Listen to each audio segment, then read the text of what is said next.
In today's video, we're walking through 10 incredible cichlid tank setups, including some of our own, some that we've toured in the past, and a couple YouTube creators are also collaborating with us on today's video, so I'm very excited for this one. Let's dive right in. So me, Alec, and Quinn have been lucky enough to keep a variety of cichlid tank setups, but also to tour some really cool tanks and to know some content creators out there that have some beautiful aquariums themselves. So we thought it'd be a really cool idea to do a compiled list of a few different categories of cichlid tanks. In today's video specifically, we're going to be looking at a lot of different peacock and hap tanks, which are kind of the open water swimming space with some really colorful, beautiful fish that have a lot of activity. The other category from Lake Malawi are Mbuna, and sometimes it's best to keep them apart unless you're more advanced in the hobby, but we'll do a top 10 list on the Mbuna coming up very soon. But I'm going to go ahead and kick off this list of 10 different cichlid tanks with my own here, and that is my 135-gallon custom aquarium. And this tank has been set up for just over a year. It has about 23 different cichlids in here. It's about half peacocks and half common haps. Some of the haps that I have in here are less of the predatory nature and more of the common type that don't get quite as large. Some of them get up to about 9 or 10 inches, like the blue dolphin, the star sapphire, the Madoka white lips, the deepwater hap. They'll be a little bit bigger once they grow into their full maturity. But some of the peacocks in here are already at kind of their max size at around 7, maybe 8 inches for the biggest one. The tank boss in here is definitely the red shoulder peacock. It's really colored up and fired up all the time. One of my favorites is definitely the dragon blood with that bright red color. The lemon jake and the sunshine peacock provide that really great yellow coloration. So I really like to mix and match some of the colors when it comes to peacocks and haps. And with the haps, I really like the unique characteristics that some of them have, like the blue dolphin, where it actually looks like a dolphin. The star sapphire has that really cool chipping coloration. The Z-Rock has that beautiful yellow color on its forehead that really makes it stand out in a tank. And it's a similar tank setup to a lot that you'll see in this video, where it's a more open water swimming space because peacocks and haps really require that, whereas some of your other cichlid species like Mbuna or American cichlids may need more structure and territory.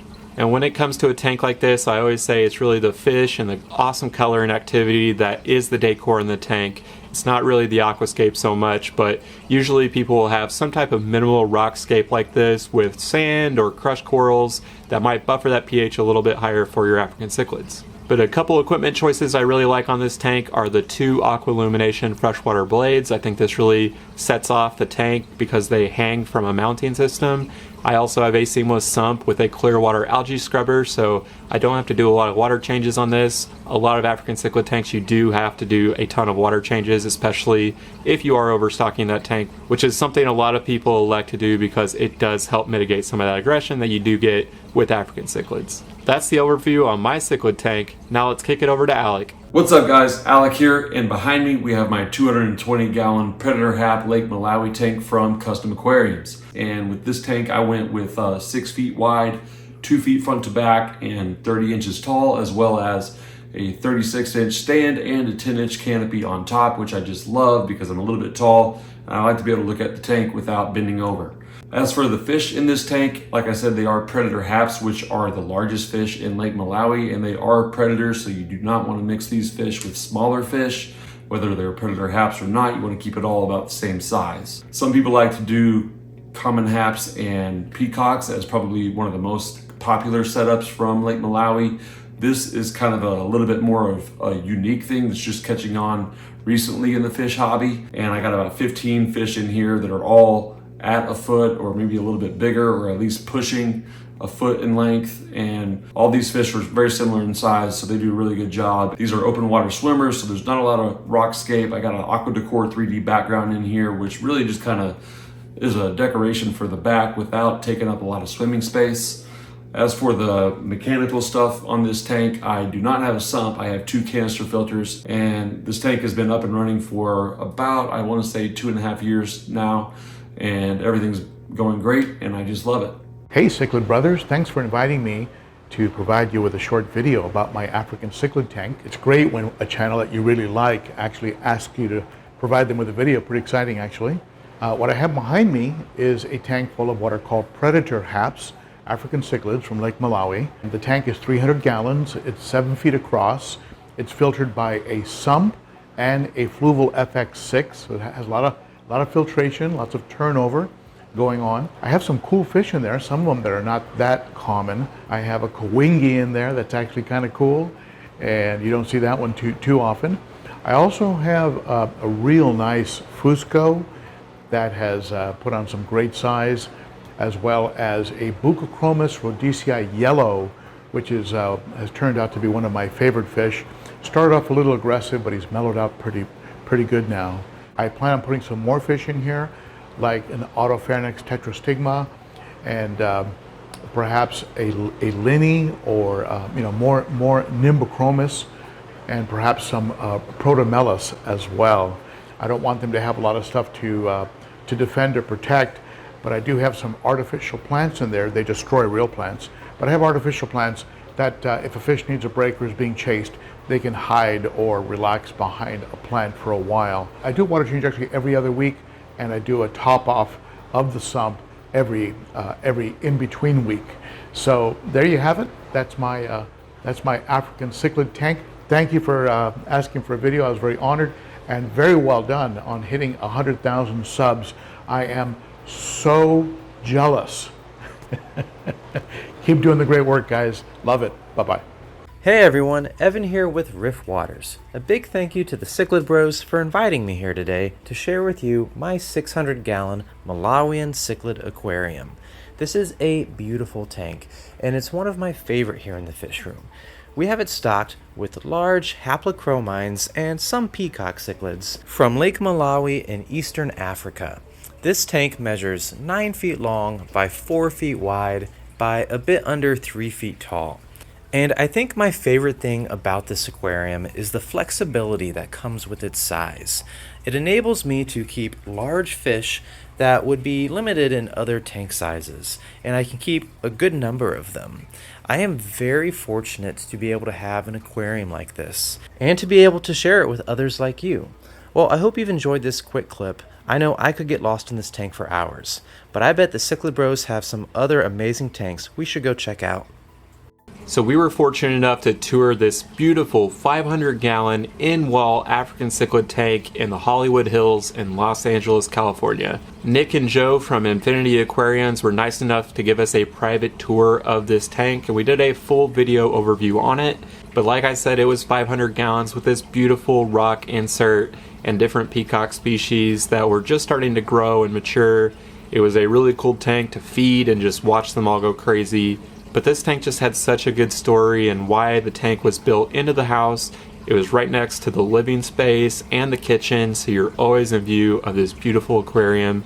I definitely recommend checking out that video. I'll leave it down in the description below.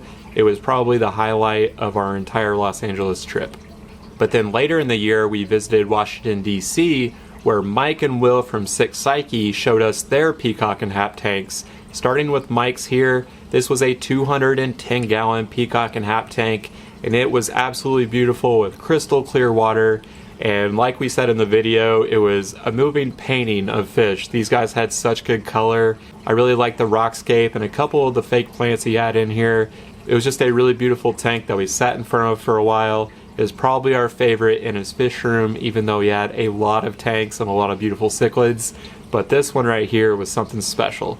And I believe Mike told us that he had a couple FX6 canister filters on this, as well as a wave maker. And one thing I really like about a lot of these cichlid tanks, especially for peacocks and haps, is having some of that extra flow with wave makers.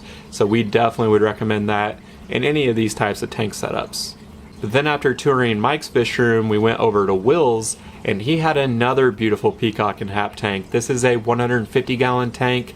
And again, this has some beautiful colors with some pretty mature peacocks and haps that are starting to really mature as well. So really great color in this tank and activity.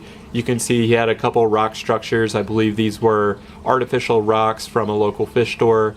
But this is just another example of a way you could kind of scape your tank where there's something in it, but you're not taking away too much swimming space. And I think there was a couple Mbuna in here as well, but for the most part, it was all peacocks and haps. It was probably the tank we were drawn to the most, even though, again, Will had some really awesome American cichlids, but maybe we'll show that again in a top 10 list on American cichlids in the future.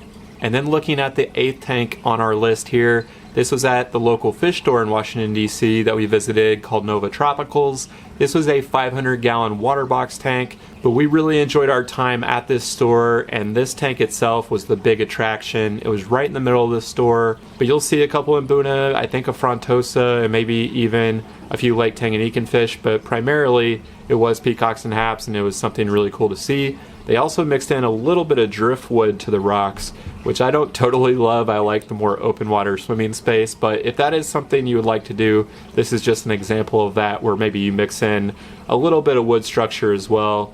You could also add some of those fake plants if you want, but like most of these tanks on the list and what we've mentioned before is that peacocks and haps will definitely eat or destroy live plants. So if you like the greenery, go for those fake plants. You can maybe add driftwood like this and have some of that rock structure.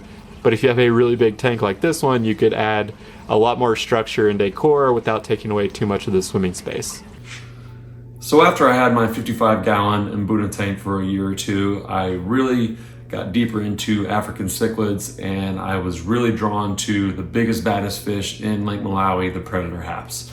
And I knew that about 125 gallons is the absolute smallest you can get away with having predator haps, so that's the tank size I went with. So about 4 years ago, I got a 125, and I got some predator haps at about 1.5 inches, and I grew them out to about 8 to 10 inches before I got my 220-gallon, and it was great. I never felt like the 125 was too small, and I think the tank size is great for peacocks, common haps, Mbuna, and to a certain extent predator haps, maybe with a light stocking or like I did, just kind of growing them out.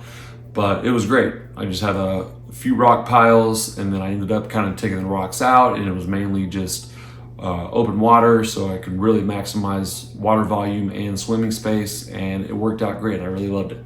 And similar to Alec with his 125-gallon tank, I had a smaller tank with my peacocks and common haps. It was a 75-gallon tank with a similar aquascape, but because I wanted to add a few more haps and peacocks, I eventually upgraded them from this 75-gallon tank into my 135.